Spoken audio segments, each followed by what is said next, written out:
तो आज हम पढ़ेंगे जो हमने कल कुछ एक है ना 1.7 1.8 ये कुछ थ्योरम है ना, थ्योरम 1.7 थ्योरम 1.8 थ्योरम 1.8 और थ्योरम 1.9 थ्योरम 1.10 ये सब हमने क्या किया था, सीधा इन पर बात की थी, इनको हमने समझा नहीं था। और थ्योरम 1.11 भाई, आज इन सभी थ्योरम्स को हम क्या करेंगे, प्रूव करेंगे, सिद्ध करेंगे। ठीक है, तो इनको हम शुरू करते हैं।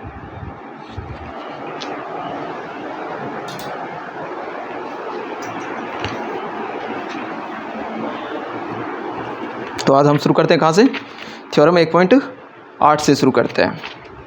आराम से शुरू करेंगे, हर एक चीज़ को पढ़ते हुए आगे चलेंगे। इसको भी मैं मिटा देता हूँ, ऊपर जो लिखा हुआ है सब इम्पोर्टेंट प्रॉपर्टीज़ ऑफ ग्रुप्स, हम इसी के अंदर आगे चल रहे हैं। और एक बात और मैं सभी को बता देता हूँ, मैंने एक्सरसाइज का एक भी सवाल नहीं करवाया है, वो सब हम कॉलेज में करेंगे। ठीक है, कॉलेज में सीधा हम एक्सरसाइज के सवाल करेंगे। आप खुद ट्राई करना, फिर हम करेंगे ही कॉलेज में।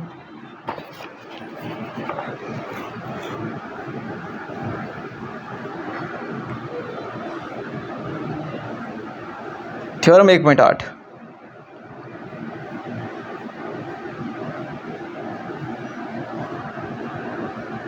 Alternative definition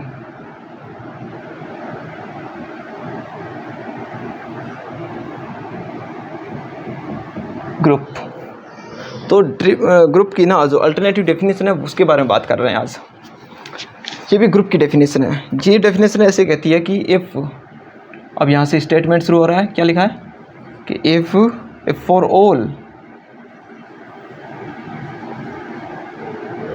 all elements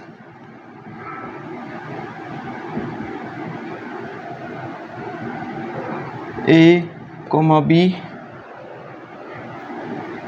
of a semi group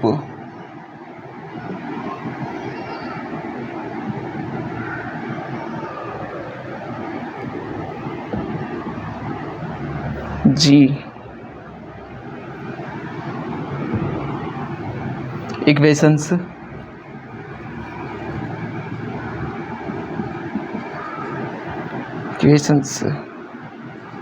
Ax is equal to B and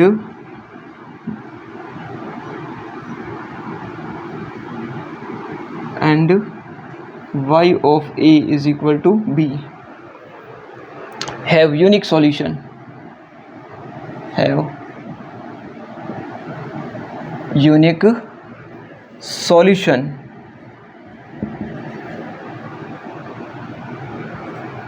in G, then G is a group।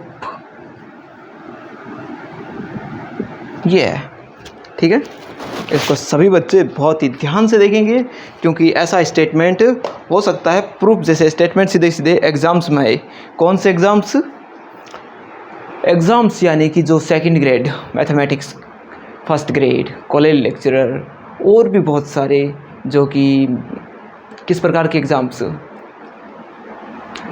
और भी बहुत सारे कॉम्पिटिटिव एग्ज़ाम्स, DRDO, इसरो, भेल, गेल और भी बहुत सारे, जैसे गेट का एग्ज़ाम, नेट का एग्ज़ाम, उन सब में इस प्रकार का एक स्टेटमेंट आपसे सीधा पूछा जा सकता है कि क्या इस प्रकार से ग्रुप को डिफाइन किया जा सकता है।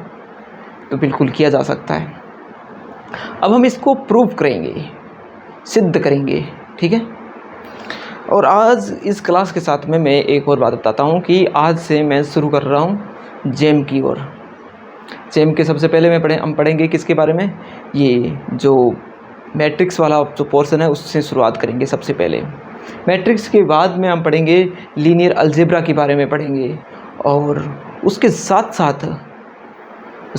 साथ हम पढ़ेंगे क्या, सेट थ्योरी के बारे में पढ़ेंगे, रियल एनालिसिस पढ़ेंगे।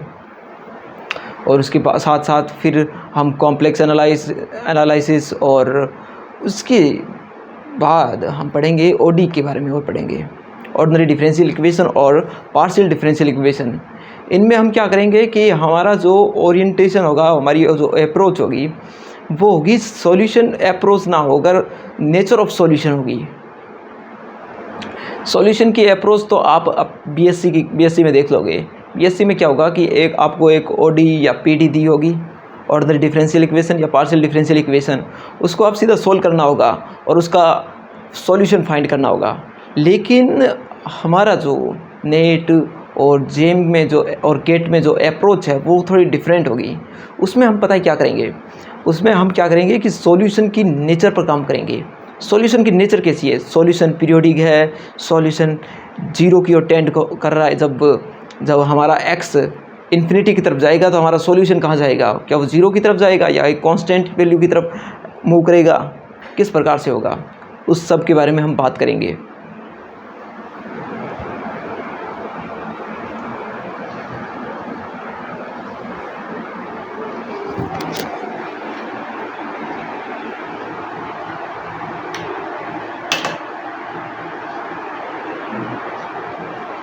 ठीक है, चलते हैं अब। तो ये हो गया। अब इसके बाद में हम बात करते हैं प्रूफ की।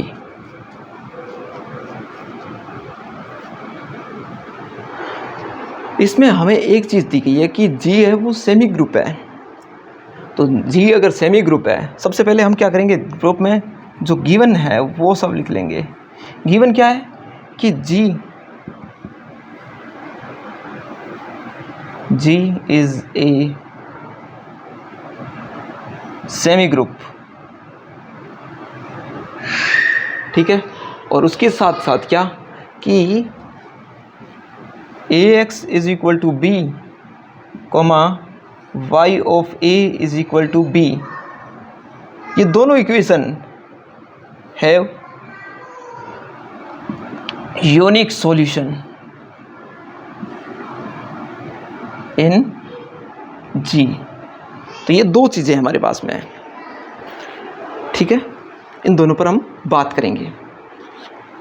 जी अगर सेमी ग्रुप है तो इसका मतलब क्या हो गया, सी क्या है, जी अगर सेमी ग्रुप है इसका मतलब है कि जी कोमा स्टार जो ग्रुपोइड है वो ग्रुपोइड क्या रख रहा है, कौन सी प्रॉपर्टी होल्ड कर रहा है, वो प्रॉपर्टी होल्ड कर रहा है एसोसिएटिविटी की, साहचर्यता का नियम है वो पालन कर रहा है ये जी। एक तो बात ये होगी।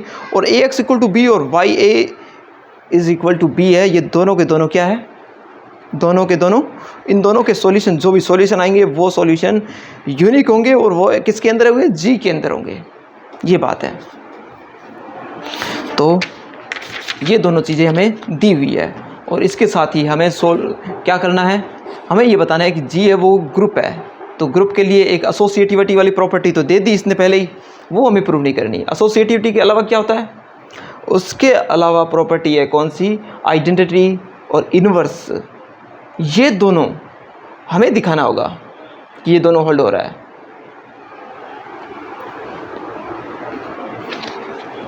ठीक है, तो मैं ऊपर वाला जो है ना, जो हमने थ्योरम लिखा है वो उसको रफ कर देता हूँ, क्यों हमारा बोर्ड काफ़ी वैसे बड़ा है, जो मैथ वाले लोग होते हैं उनके हिसाब से तो, लेकिन हमने काफ़ी बड़ा खुला लिखा है, इसलिए इसको हटा देता हूँ।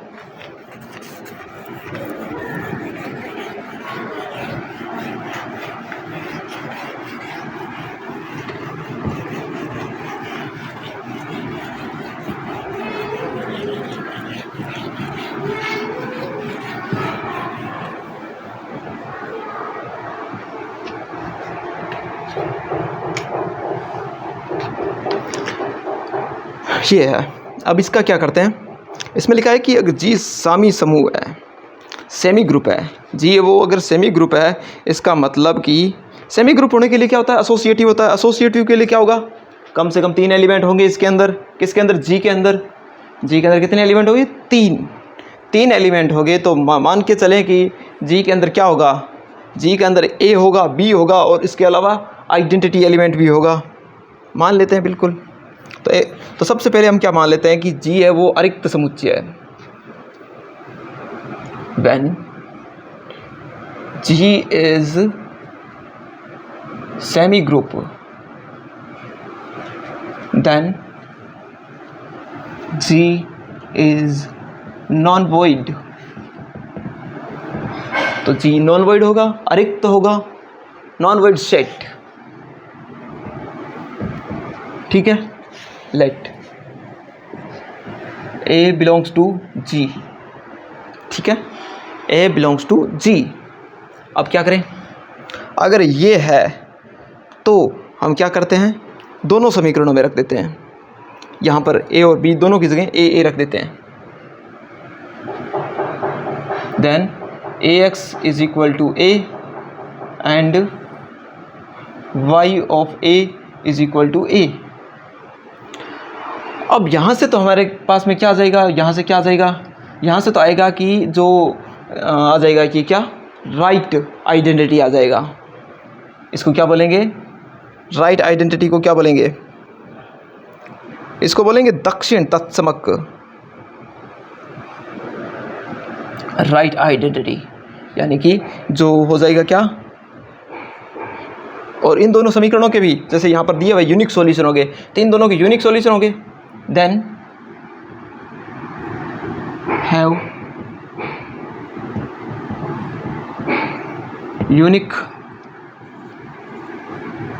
Unique solution. ठीक है, A X is equal to A और Y A is equal to A have unique solution. ये दोनों क्या हो गए, यूनिक सॉल्यूशन हो गए। और वो सॉल्यूशन किस टाइप के होंगे, बोलो, have unique solution and these solution are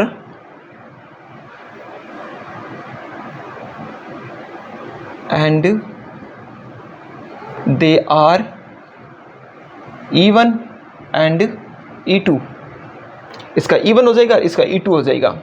और E1 यहाँ पर किस प्रकार का है, यह है दक्षिण तत्समक और यह है वाम तत्समक, यह है राइट आइडेंटिटी, यह है लेफ्ट आइडेंटिटी।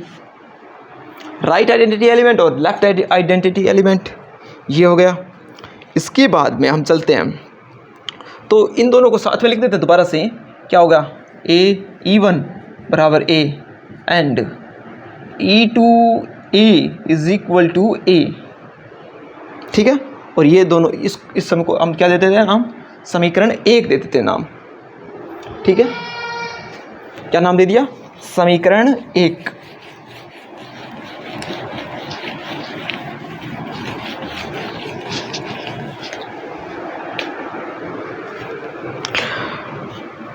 पुनः यदि बी जी का अन्य अवयव हो तो दिए परगुण के अनुसार x, y belongs to ji.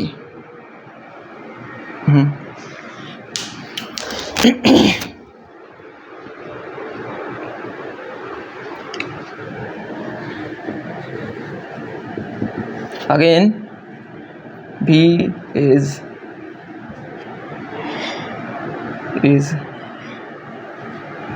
different element of G। तो भी है वो G का क्या है, कोई अन्य एलिमेंट है। Then by property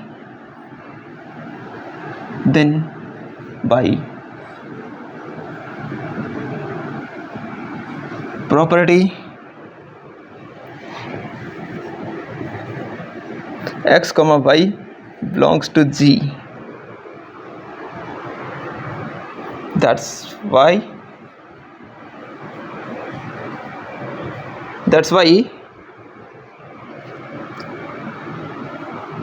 ax is equal to b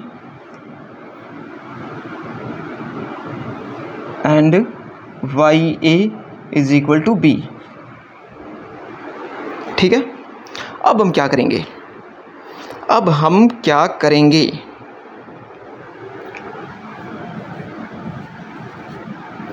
क्या करेंगे, इसको एक को लेंगे, दोनों में से कोई एक लेंगे, दोनों में से कोई एक लेंगे। और इसने लिया है Y A is equal to B, Y A is equal to B. अगर हम ये ले लेते तो हम क्या करते हैं कि E2 की मल्टीप्लाई करते, मल्टीप्लाई नहीं, E2 अप्लाई करते किस साइड से, लेफ्ट साइड से। इसमें क्या करेंगे, राइट साइड से अप्लाई करेंगे E1, तो Y A of E1 is equal to B even, इसको क्या लिख देंगे, बोलो बोलो, ये हो जाएगा क्या, देखो इसमें होगा, ये प्रॉपर्टी लगेगी कौन सी, एसोसिएटिविटी वाली, क्योंकि ये सेमी ग्रुप है, जी क्या है, सेमी ग्रुप है, सी सेमी ग्रुप है तो एसोसिएटिव होगा, एसोसिएटिव वाली प्रॉपर्टी लगाते हैं, ए इवन बराबर बी इवन। ए इवन को क्या लिख देंगे, ए इवन को ए लिखेंगे, तो इसका मतलब ये वापस फिर से क्या बन गया, क्या बना ये बन गया वाई ए बराबर क्या बन गया, बी इवन, और इसको फिर से क्या लिख देंगे, वाई ए क्या है, वाई ए तो बी है, यानी क्या आ गया, बी बराबर बी इवन। इसका मतलब क्या है, हमने थोड़ी देर पहले इसको क्या प्रूव किया था, मतलब ये हर एक एलिमेंट के साथ में काम आ रहा है, देखो ये, तो इसका मतलब ये क्या है, इवन है, वो क्या है, राइट आइडेंटिटी है, ठीक है, इससे प्रूव हो गया। इवन क्या है, जी के अंदर, इसका मतलब ये हो गया, यहाँ लिख सकते हैं, that's why it means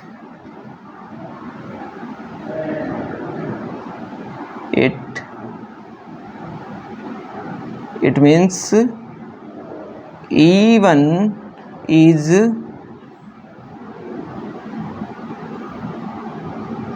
right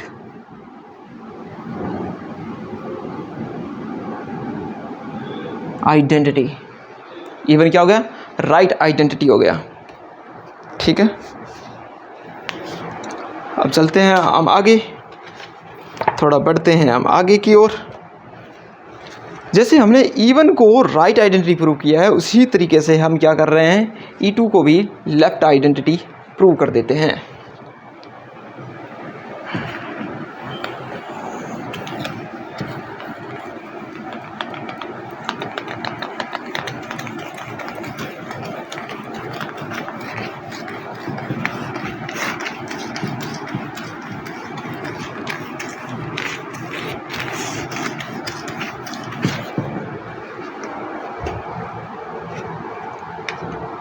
कैसे करेंगे, हम लेंगे इसको इस बार काम,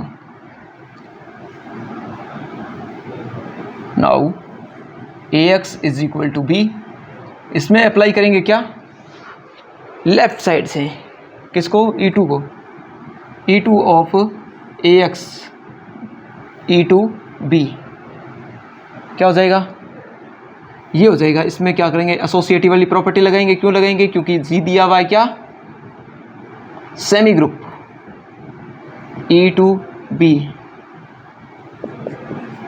ये क्या हो गया, E2A को लिख देंगे फिर से AX is equal to E2B, और AX क्या है, AX हमने थोड़ी देर पहले लिखा था B है, तो ये हो गया B is equal to E2B, ठीक है, ये हो गया E2B, और यहाँ से लिखेंगे कि it means E2 is left identity, ठीक है, ये हो गया, आ गया समझ में।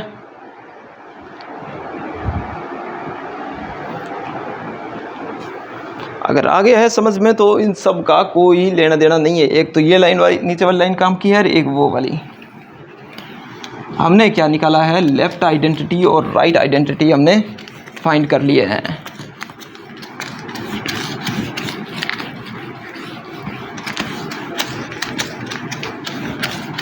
अब हमें क्या दिखाना है कि लेफ्ट और राइट आइडेंटिटी है वो क्या है, क्या है वो एक ही है,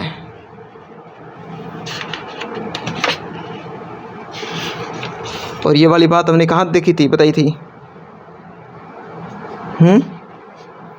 बताओ,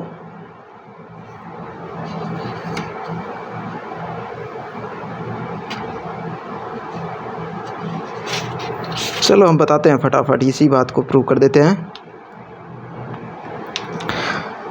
लेफ्ट आइडेंटिटी, राइट आइडेंटिटी जो भी हो, E1 और E2, एक बात तो पक्की हो गई कि वो किसके एलिमेंट है, ग्रुप के एलिमेंट, इस सेमी ग्रुप के G के एलिमेंट है, ये हो गए। और A और B भी है, X और Y भी है, ये सभी एलिमेंट G के हैं।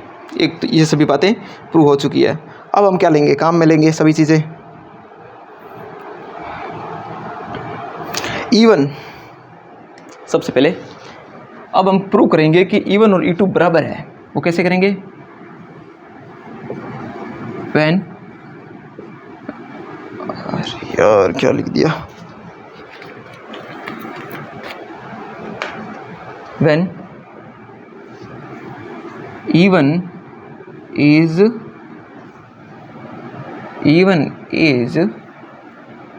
लेफ्ट आइडेंटिटी, E1 क्या है, लेफ्ट आइडेंटिटी है ना, राइट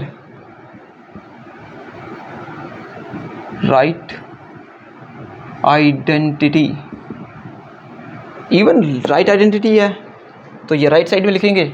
और E2 क्या है, E2 है तो G का एलिमेंट, तो E2 और ये राइट साइड में लिखेंगे E1। और यहाँ पर ये आइडेंटिटी है, राइट आइडेंटिटी है, तो फिर क्या आ जाएगा, E2 आ जाएगा। इसी प्रकार से when E1 is left identity, then E1 जब लेफ्ट आइडेंटिटी होगा तब क्या होगा, तब ये होगा कि E1 नहीं E2, तो क्या हो जाएगा, E2 लेफ्ट की तरफ ही लिखेंगे और E1 जो G का एलिमेंट है वो इस पर, तो फिर आ जाएगा क्या, E1। अब ये दोनों समीकरण क्या कह रही है, ये तो ये बात कह रही है कि E1 is equal to E2। तो इसका मतलब दो चीज़ें हो गई पूरी। क्या क्या हो गया पूरी चीज़, एक तो हो गया कि एक तो चीज़ दिया हुआ था एसोसिएटिव वाली प्रॉपर्टी सेमी ग्रुप देकर बताकर, और दूसरी बात ये हो गई कि इसमें आइडेंटिटी एलिमेंट है, तत्समक अवयव है। अब हमें क्या प्रूव करना है, ग्रुप के लिए क्या होता है, ग्रुप के लिए क्या होता है, ग्रुप के लिए एक और चीज़ प्रूव करनी है, वो होती है क्या, इन्वर्स। इन सभी एलिमेंट्स के इन्वर्स एलिमेंट प्रूव करने हैं कि वो क्या होंगे। तो हम जानते हैं कि आइडेंटिटी एलिमेंट का तो इन्वर्स यही होगा खुद। अब हमें A1 A और B उनके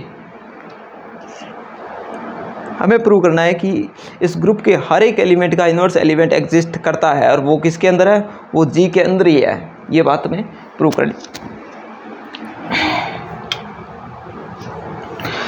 तो हम सबसे पहले मान लेते हैं क्या, इसको भी उसी जो दिया गया था ना, AX इज इक्वल टू क्या दे रहा था, AX is equal to B और YA is equal to B, उन्हीं की हेल्प से ही हम करेंगे ये प्रूफ, ठीक है,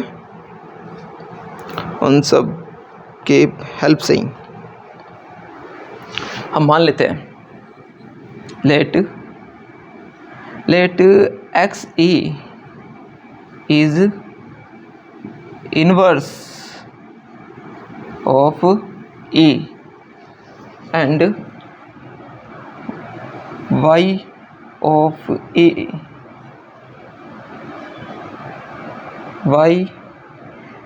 XA is a left inverse AX यानी राइट इन्वर्स,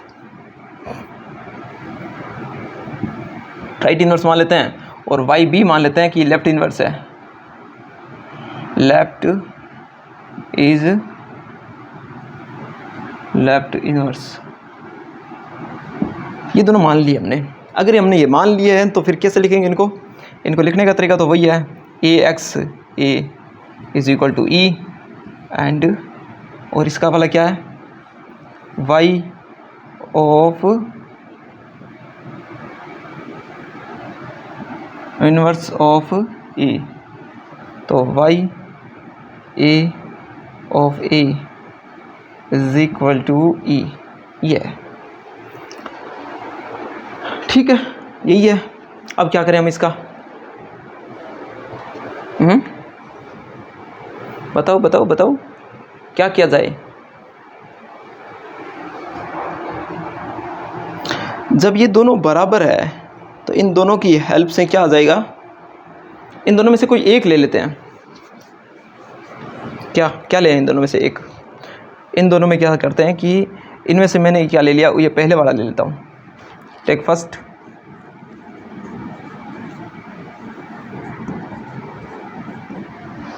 ये पहले वाला देते हैं, दूसरे वाले को यूज़ में लेते हैं इसके साथ।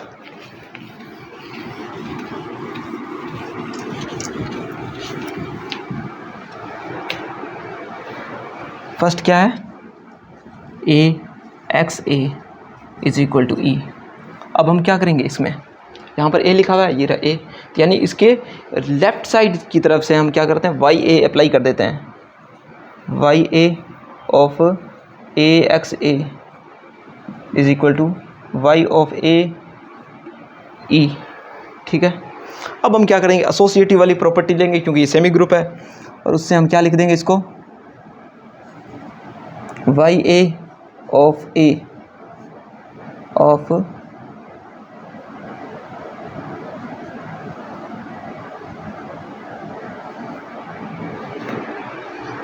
ठीक है, वाई ए का मतलब हो गया ई, यानी ये हो गया ई, हो गया ना ई, हैं क्या हुआ कि नहीं हुआ, हो गया भाई, हो गया। अगर ये ई हो गया है तो इसको लिखेंगे ई ऑफ एक्स ए बराबर वाई ऑफ ए ऑफ ई। आया कुछ समझ में? इसका मतलब ये है, ये आइडेंटिटी एलिमेंट के साथ में तो होता ही है, ये तो आइडेंटिटी एलिमेंट है, तो Y of E identity element है, तो मुझे वापस फिर से ना ये ई ना लिख के इसको इतना ही लिख देता ना, ठीक था, बिल्कुल ये ठीक है, इतना ये इसको ऐसा ही लिख दिया। अब इसकी जगह आगे वाले में मैं इसको यही लिख देता हूँ, क्या, X A is equal to Y of A, बस हो गया। यानी कि एक्स ए और वाई ए बराबर है, और मैंने इन दोनों को क्या माना था, लेफ़्ट इन्वर्स और राइट इन्वर्स, इस प्रकार से इनको समझा था। लेकिन ये दोनों क्या आ गए हैं, बराबर आ गए हैं। अगर ये दोनों बराबर आ गए हैं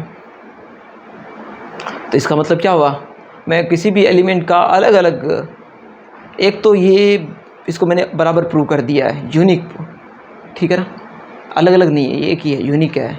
और एक पहली बात तो मैंने ये प्रूव कर दी है कि दोनों के इन्वर्स एलिमेंट है हर एक एलिमेंट का, तो इसके साथ ही ये काम हो चुका है। तो ये थी थ्योरम 1.8, वो प्रूव हो चुकी है। ठीक है, आगे चलते हैं। तो मैं इसको रफ कर देता हूँ। इसमें फिर भी अगर किसी को कोई भी चीज़ समझ में नहीं आई हो तो पूछना, कॉलेज में दोबारा समझाऊंगा, नहीं तो इसका एक और वीडियो बनाकर आपको बता दूंगा, समझा दूंगा। ठीक है, मैं इसको रफ कर रहा हूँ, नोट कर लेना ध्यान से इसको।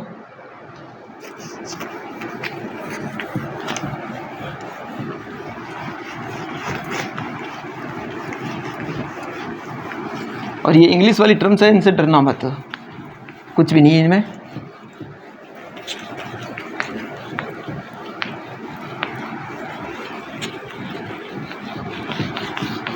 लेफ्ट राइट इतना तो लिख ही सकते हो, जब तुम एक्स वाई जेड इसमें लिख रहे हो, ये ई काम ले रहे हो, वाई ए काम में ले रहे हो, हैं, एक्स वाई जेड सब ले रहे हो, आर ले रहे हो, 2 पाई आर सब तो ले रहे हो आप, फिर क्या दिक्कत है इसमें, देन वेन सच देट ऐसे जब काम लेना सीख लो, थोड़ा थोड़ा सीख लो, कोई बात नहीं, बाकी सीखते रहेंगे साथ साथ अपने।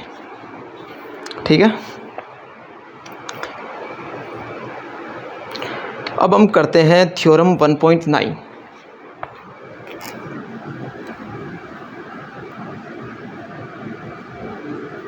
थ्योरम 1.9 क्या कहती है? थ्योरम 1.9 कहती है कि if G is finite, if G is finite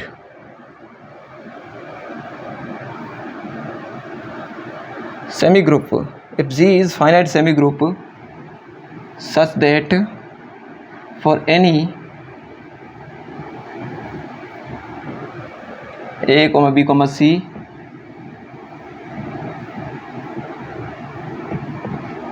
belongs to G, ये इस प्रकार से दिया गया है। क्या दिया हुआ है कि G है वो क्या है, फाइनाइट सेमी ग्रुप है। ठीक है, जैसा नाम से पता चल रहा है ये फाइनाइट है, यानी कि इसके अंदर जो एलिमेंट्स है वो क्या है, परिमित है।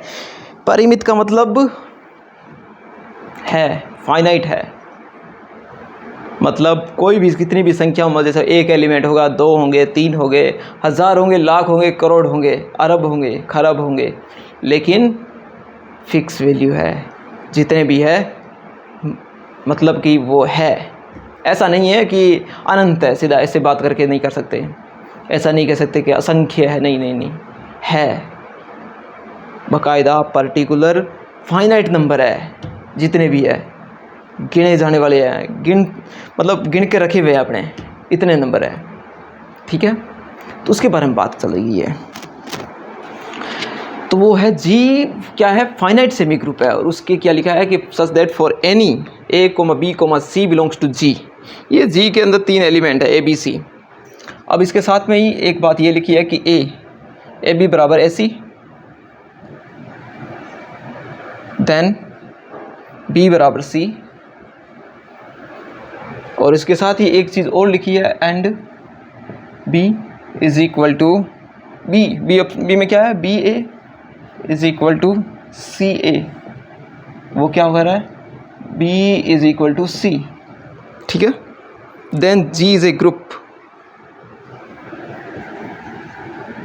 Then g is a group, ठीक है, यही है। अब हमें क्या करना है कि हमें दे दिया है, पिछली बार क्या था, पिछली बार कुछ अलग था ना, इस बार कुछ अलग है।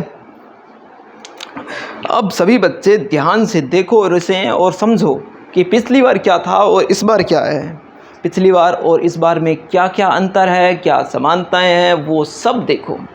तो पिछली बार क्या लिखा हुआ था, पिछली बार भी फाइनाइट सेमी ग्रुप दिया हुआ था या नहीं था, देख लेते हैं यार। सेमी ग्रुप था सिर्फ, पिछली बार सिर्फ सेमी ग्रुप था, इस बार फाइनाइट सेमी ग्रुप दे दिया। फाइनाइट सेमी ग्रुप के साथ साथ हमें दे दिया है कि A B C semi group है। इसका मतलब पहली बात तो यह है कि ये अरिक्त समुच्चय यानी नॉन वॉइड है, इसके अंदर एलिमेंट है, ऐसा तो ही नहीं कि इसके अंदर कोई एलिमेंट हो ना हो लेकिन इसमें साथ में दे ही दिए 3 एलिमेंट ए बी सी, जो कि किस में बिलोंग कर रहे हैं, जी में। उसके साथ में 2 चीज़ें और दे दी है, क्या, ए बी बराबर ए सी, देन बी बराबर सी, और ऐसे ही लिख दिया क्या, बी ए बराबर सी ए, और उस टाइम भी क्या लिख दिया, बी बराबर सी। अगर ये दोनों चीज़ भी हो किसके साथ में, फाइनाइट सेमी ग्रुप के साथ में, तो जी है वो क्या हो जाएगा, सेमी ग्रुप से ग्रुप हो जाएगा। अगर फाइनाइट सेमी ग्रुप में अगर ये 2 कंडीशन दे रखी हो तो ये क्या हो जाएगा, ग्रुप बन जाएगा, ठीक है। तो इसको हम प्रूव करेंगे।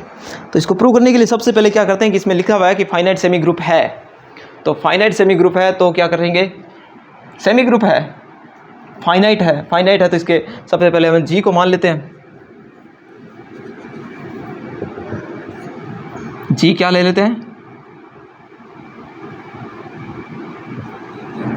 Late G is equal to क्या हो जाएगा, A1 A2 A3 AN। अब कोई बच्चा पूछ ले खड़ा होकर कि सर आपने A1 A2 up to AN लिख दिया, लेकिन इसमें ABC कहाँ है। अरे तुम इसे A मान लो, इसे B मान लो, इसे C मान लो, परेशान क्यों हो रहे कोई भी हो सकता है ये A हो, ये B हो और ये C हो सकता है यहाँ पर A B C हो सकता है यहाँ पर A हो, B हो, ये C हो, कुछ भी हो सकता है, यहाँ बीच में ही हो ABC, कुछ भी, ठीक है। हो सकता है कि ये E हो या ये हो या ये हो, कुछ भी। अब बात करते हैं, ये क्या है, फाइनाइट सेमी ग्रुप है, अरिक्त समुच्चय है, फाइनाइट सेमी ग्रुप है, उसमें एलिमेंट दे दिए तो अरिक्त समुच्चय हो गया, और हमने इसके n एलिमेंट मान लिए। अब हम इसके साथ ही हम ये भी मान लेते हैं कि A है ना वो G से बिलोंग कर रहा है, ये दिया भाई A G से बिलोंग कर रहा है। When A belongs to G, then अगर A G से बिलोंग कर रहा है तो A1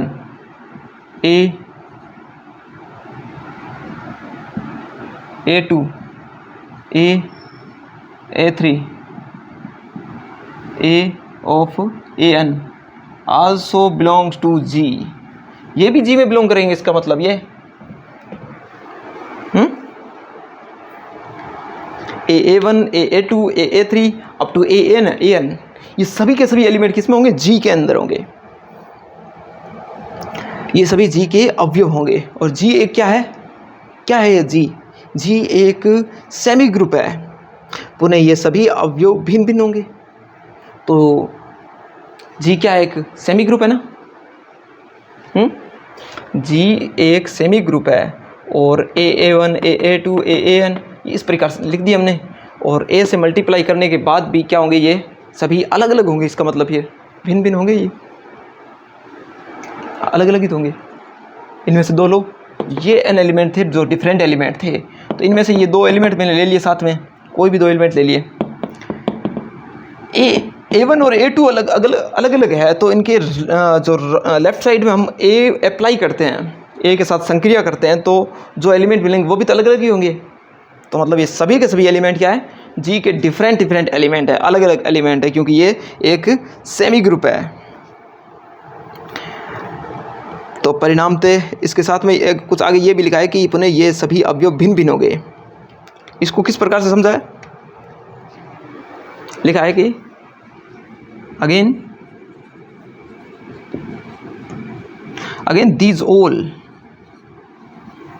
these all elements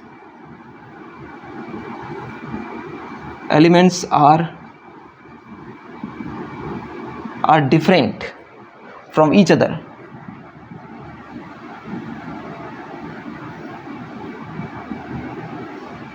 ठीक है, ये सभी एलिमेंट क्या होंगे, एक दूसरे से भिन्न भिन्न होंगे। लेट्स टेक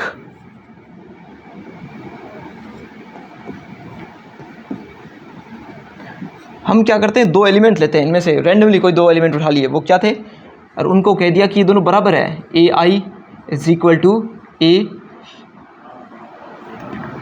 AI और AJ, ये दो एलिमेंट है, A और AI, AJ। अगर ये दोनों बराबर है तो फिर बाय दिस प्रॉपर्टी क्या हो जाएगा, AI AJ के बराबर हो जाएगा। तो इसका मतलब ये क्या बराबर होंगे, इसका मतलब हमने जो एलिमेंट लिए थे, इसका मतलब इसमें भी कोई दो एलिमेंट बराबर होंगे नहीं, लेकिन हमने डिफरेंट लिए हैं। अगर ये दोनों डिफरेंट लिए हैं तो फिर ये भी दोनों डिफरेंट ही होंगे कि नहीं होंगे। तो इसका मतलब है कि ये सभी एलिमेंट क्या है, एक दूसरे से अलग अलग है, भिन्न भिन्न है।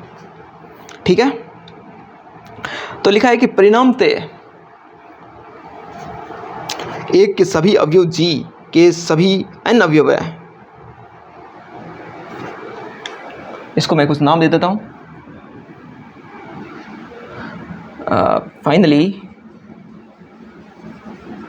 Finally, we also say that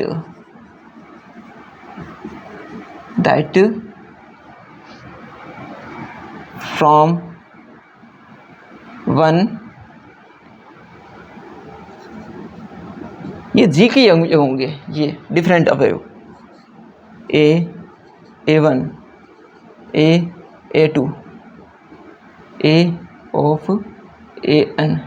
ठीक है, ये हो गए ये।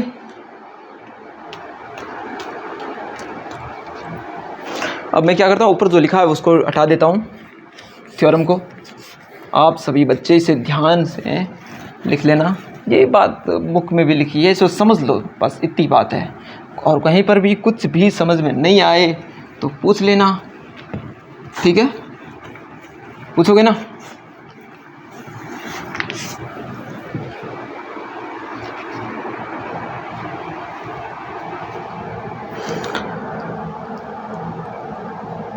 अब यदि B, अब हम क्या करते हैं कि एक और एलिमेंट, वो कौन सा एलिमेंट है, B मानते हैं, किसका, G का एक एलिमेंट लेते हैं B, जो कि उपरोक्त गुणफलों में से ही एक है, यानी कि इनमें से कोई एक एलिमेंट है ना, वो B है, क्योंकि ये G के एलिमेंट है, ये और ये सेम है, तो इन दोनों इनमें से कोई एक एलिमेंट कौन सा का, B होगा, क्योंकि ABC 3 दिए हुए हैं। Now we take a element B from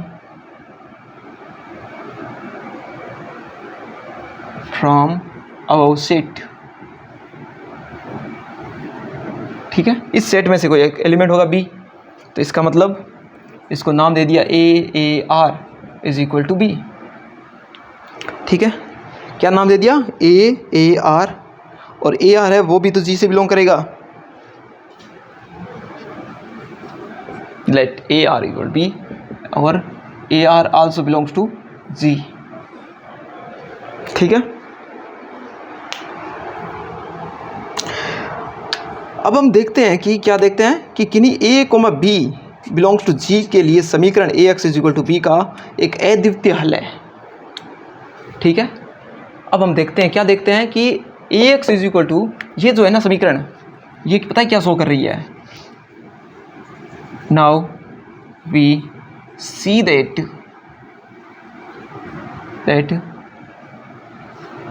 above equation is, now we see that AR is, इस नीचे वाले को भी हटा देता हूँ मैं अब।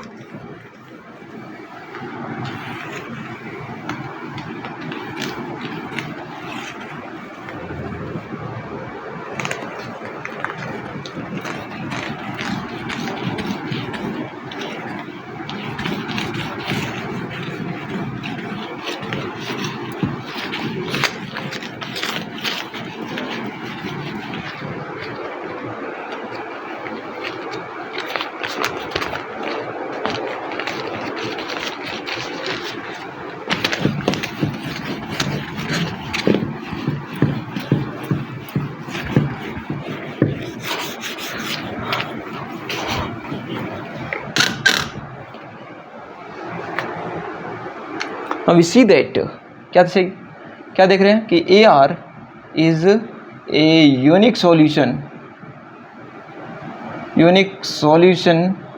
of AX is equal to B। ये इसका एक यूनिक सॉल्यूशन है, और इसी के साथ में हम वो दूसरा वाला भी ले सकते हैं। कौन सा वाला? ये उसका यूनिक सॉल्यूशन है। यूनिक सॉल्यूशन क्या कर रहा है? एग्जिस्ट कर रहा है। इसी प्रकार से हम क्या कर सकते हैं कि इसी प्रकार गुणनफलों A1A, A2A up to ANA की सहायता से देख सकते हैं कि AB बिलोंग्स टू G के लिए समीकरण YA का G में अद्वितीय हल विद्यमान है। इस प्रकार YA is equal to B का भी अद्वितीय हल विद्यमान है इसके अंदर। अब क्या कर सकते हैं, बाकी काम हम उस पीछे वाली 1.8 नंबर पर में ना, पीछे वाली पर में, लास्ट पर में, सेकंड लास्ट, मतलब इस 10 से पहले वाली पर में जो की थी उसकी हेल्प से हम क्या बोल सकते हैं सीधा। अब एक बात तो हमने लिख दी AX इक्वल टू Y, और इसी प्रकार से हम क्या सकते हैं कि A1A, A2A, A3A, ANA, ये सभी, इन सभी में से क्या कर सकते हैं कि इनको CB कुछ ऐसा मान सकते हैं। फिर उनको ये लिख सकते हैं कि ये क्या है, इनकी हेल्प से ऐसा बोल सकते हैं कि ये सभी क्या है, YA is equal to B के, फिर यहाँ से निकल जाएगा कोई AR आ जाएगा जो भी G का एलिमेंट फिर से होगा कि यूनिक सॉल्यूशन है का यूनिक सॉल्यूशन एग्जिस्ट कर रहा है।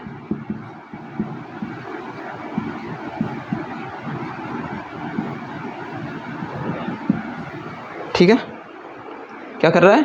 यूनिक सॉल्यूशन एग्जिस्ट कर रहा है। किसका? उसका YA is equal to B का।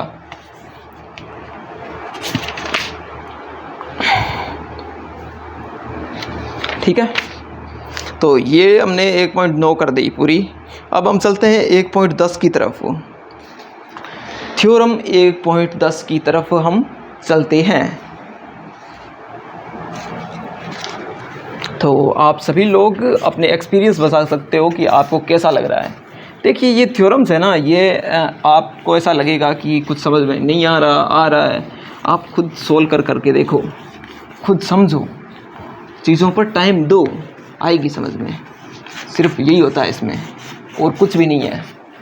आप टाइम दोगे अभी तो फिर आपको ये पेबैक करेगी सब चीज़ें।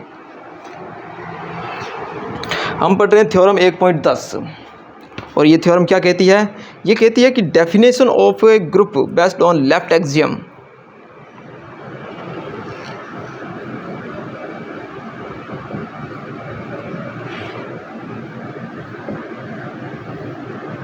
definition of a group based on left axiom। ठीक है, बेस्ड ऑन लेफ्ट एक्सियम। तो ये लेफ्ट एक्सियम पर बेस्ड है, बात है ये। हाँ, लेफ्ट एक्सियम मतलब कि ये left side, left identity, left inverse, फलाना ढिंगड़ा सब उन चीज़ों पर है। तो इसके साथ में ये क्या लिखा है स्टेटमेंट, अब पढ़ते हैं आगे का। A finite set, a finite semi group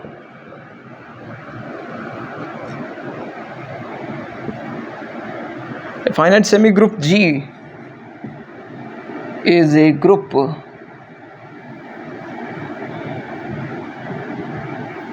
if and only if, अब इसमें दो अलग अलग दिए गए हैं, वो कुछ इस प्रकार से हैं कि there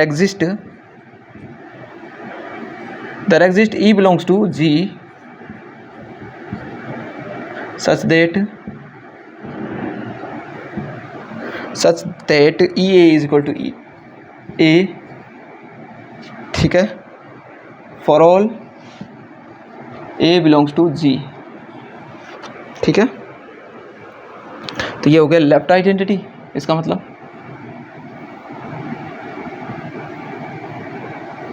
आइडेंटिटी। और इसी के साथ में हम आगे वाली बात और चलते हैं, उस पर और बात कर लेते हैं। इसमें लिखा देयर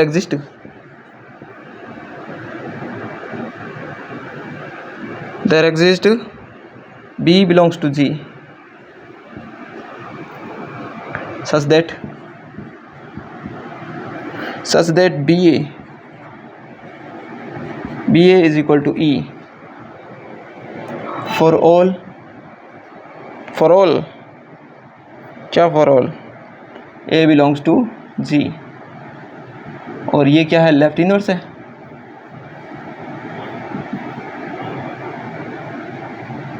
इनवर्स, ठीक है, ये लेफ्ट इनवर्स हो गया, वो लेफ्ट आइडेंटिटी हो गया, ये दोनों चीज़ें दी हुई है। अब इन दोनों की हेल्प से हम और क्या बोल सकते हैं, उस पर हम बात करेंगे। तो हमारी क्लास हो गया 47 मिनट और 50 सेकंड। चलो बात करते हैं। ये हमारे पास में थ्योरम है 1.10। इस थ्योरम में क्या दी हुई है कि ये थ्योरम है ना, इसमें लिखा है कि डेफिनेशन ऑफ ए ग्रुप, ये भी एक किसकी डेफिनेशन है, ग्रुप की डेफिनेशन है। कब, लेफ्ट एक्सियम पर, लेफ्ट इनवर्स, लेफ्ट आइडेंटिटी, ये दोनों दिए हुए हैं हमारे पास में। हमें दिया हुआ है कि जी है वो क्या है, फाइनाइट सेमी ग्रुप है, पिछले सवाल की तरह ही, ठीक है। उससे पहले वाले में सिर्फ सेमी ग्रुप दिया हुआ था, पिछले सवाल था उसमें भी फाइनाइट सेमी ग्रुप दिया हुआ था, और इसमें भी यही है।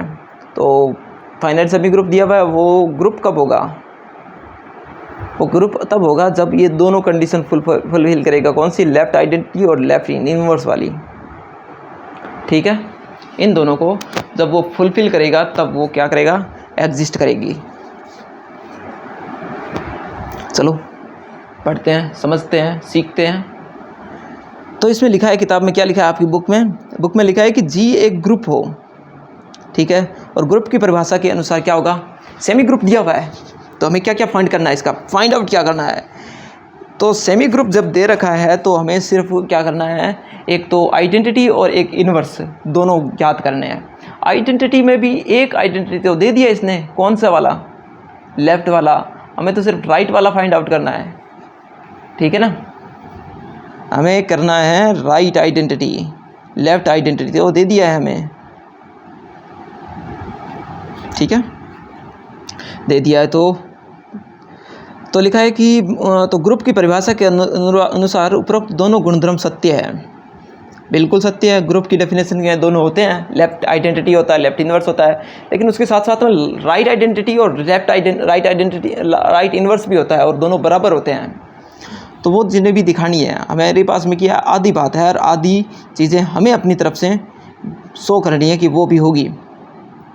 तो इसने क्या किया है कि विलोमतः यदि G उपरोक्त गुणधर्म वाला एक सेमी ग्रुप हो तो हम सिद्ध करेंगे कि ये ग्रुप है। इस हेतु हम दिखलाएंगे कि E है वो G में तत्समक है।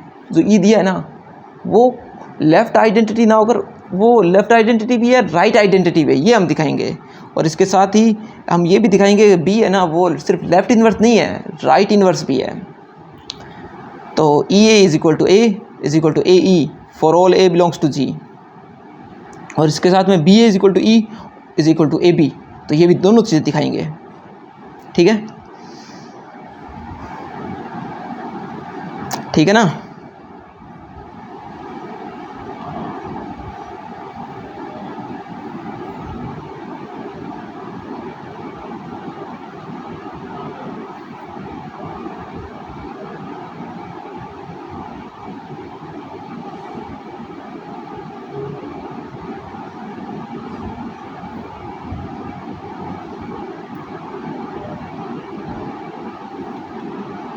चलो हम शुरू करते हैं सवाल।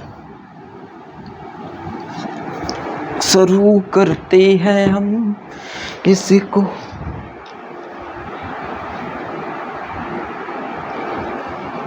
सभी बच्चे सब ध्यान से बोर्ड की तरफ आएंगे और इसे देखेंगे कि क्या करना है इसमें।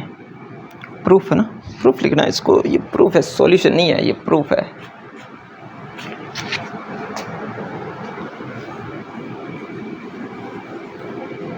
प्रूफ तो इसमें क्या क्या दिया हुआ है, एक तो हमारे पास में ये, एक ये बात है, दो बातें हैं, ठीक है। तो इसमें से इन दोनों बातों को हमें क्या लेना है, अपने काम में लेना है, ठीक है। BA इज इक्वल टू ये हो गया और इसके साथ में ही EA इज इक्वल टू ये है, ठीक है ना। और क्या लिखा है इसने,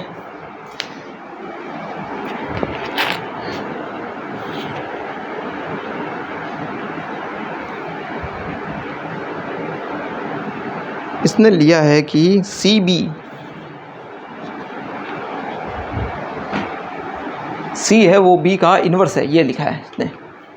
अब हम क्या करेंगे कि एक तो इसको समीकरण लेंगे, क्या कि एक तो जो ये दिया हुआ है कि there exist E belongs to G such that EA is equal to A for all A belongs to G। तो एक तो समीकरण हो गई ये, और इसके साथ में ही एक ये भी है, याद रखना है क्या कि there exist C belongs to G such that C of B क्या हो जाएगा, C ऑफ B हो जाएगा E for all B belongs to G।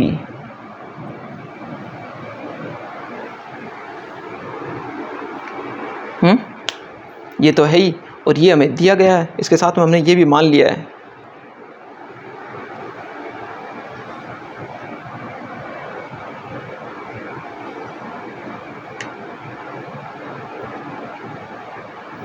मैं इसी को भी B लिख देता हूँ, B belongs to G such that B belongs to BA is equal to E, ठीक है, ये हो गया।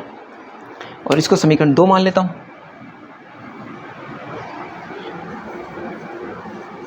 फ्रॉम 1, तो समीकरण 1 से क्या होगा, समीकरण 1 से हम क्या लेके चलते हैं, B of A is equal to E लेके चलते हैं। फिर इसमें हम क्या करते हैं, इसके दोनों तरफ क्या अप्लाई करते हैं, C अप्लाई करते हैं, C ऑफ BA और C ऑफ E इस तरीके से अप्लाई करते हैं, ठीक है, किया अप्लाई। अब क्या हो गया, CB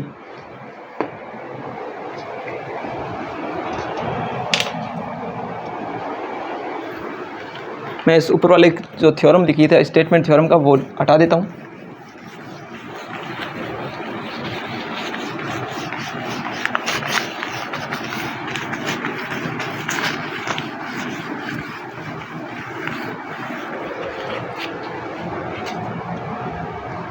ठीक है ना, ये हो गया।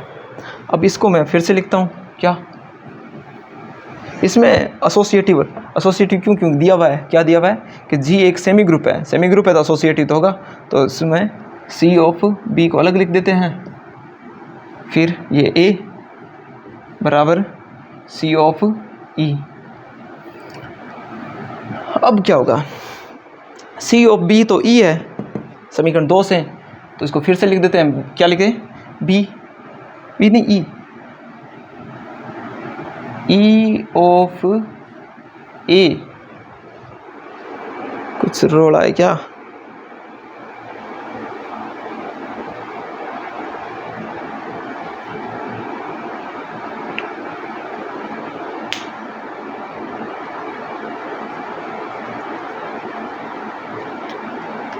ठीक है जो भी है यार।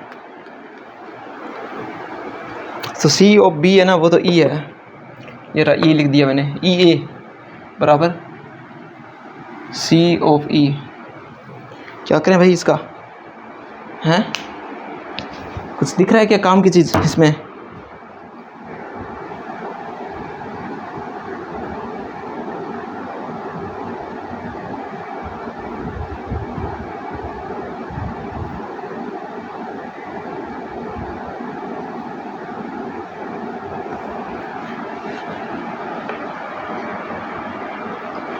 शुरुआत से हम गलत लेके चले थे ना, फ्रॉम 1 समीकरण 1।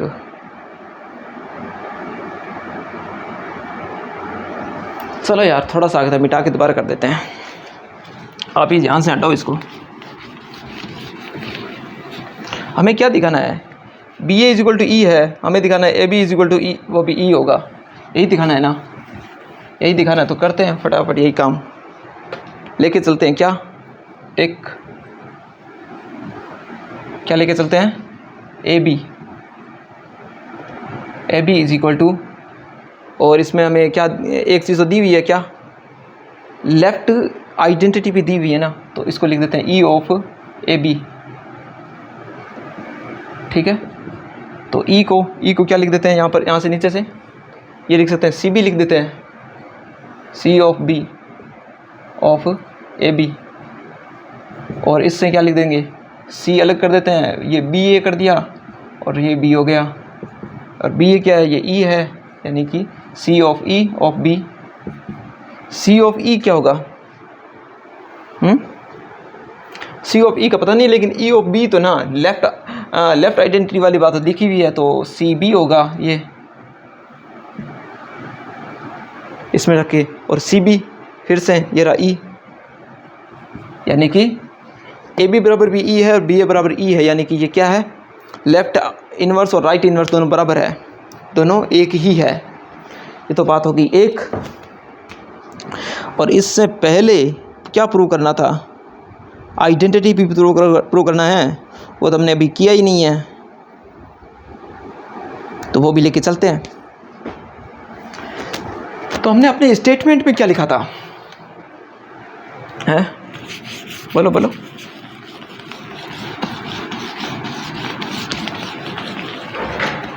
हमने अपने स्टेटमेंट में क्या लेके चले थे, नाउ हम अपने स्टेटमेंट में लेके चले थे कि हमारे जो अभी हमने जो थ्योरम का स्टेटमेंट लिखा था उसमें क्या लिखा था, हम अपने थ्योरम के स्टेटमेंट में हमने क्या लिखा था, उसमें हमने लिखा था कि लेफ़्ट इन्वर्स और लेफ़्ट आइडेंटिटी के बारे में लिखा था। तो लेफ़्ट आइडेंटिटी हमें प्रूव करना है, राइट आइडेंटिटी तो उसको लेके चलते हैं। राइट आइडेंटिटी का मतलब है हम क्या लेके चलेंगे, ए ऑफ ई ये लिख के चलते हैं, ठीक है, ए ई। अब ए ई में इस ई को क्या लिखेंगे बताओ, ए ई को क्या लिखते हैं, ए ऑफ ई। थोड़ी देर पहले लिखा था ना हमने कि ए और बी दोनों के दोनों क्या है, ई है, नहीं बी ए और ए बी दोनों की ई है, क्योंकि दोनों इन्वर्स है, तो ई को मैं ए बी लिख दूँ क्या, या बी ए, चलो बी ए ही लिख देता हूँ, बी ऑफ ए बी तो बी है। अब इन दोनों में से ए बी को साथ में लिख देता हूँ एसोसिएटिव वाली प्रॉपर्टी से, ए को अलग और ए बी क्या है, ये वापस ई है, ई ऑफ ए, और ई ऑफ ए तो ए है ही। लो ये यहाँ से राइट आइडेंटिटी भी आ गया, तो लेफ़्ट आइडेंटिटी और राइट आइडेंटिटी और वो सेम है, हो गया ना काम अपना।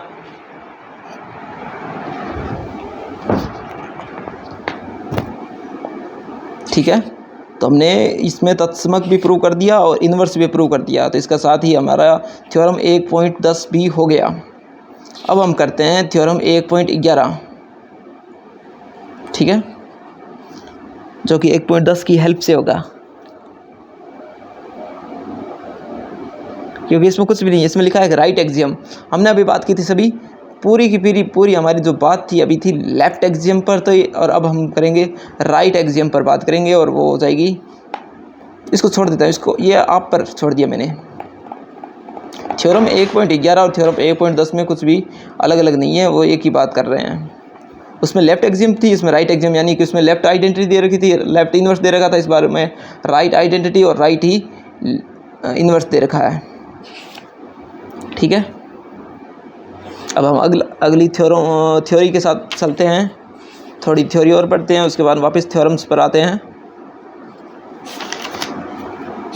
फिर बीच में कोरोलरीज भी पढ़ेंगे और उसके बाद में एग्जांपल्स पर आ जाएंगे। ठीक है,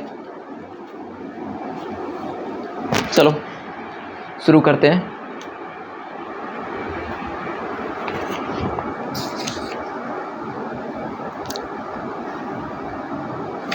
मेरे हिसाब से इसमें एक बीच में गैप लेना चाहिए, छोटा gap. Thank you, bye bye. मैं अपना मोबाइल नंबर भी लिख देता हूँ, क्या पता आपके काम आ जाए।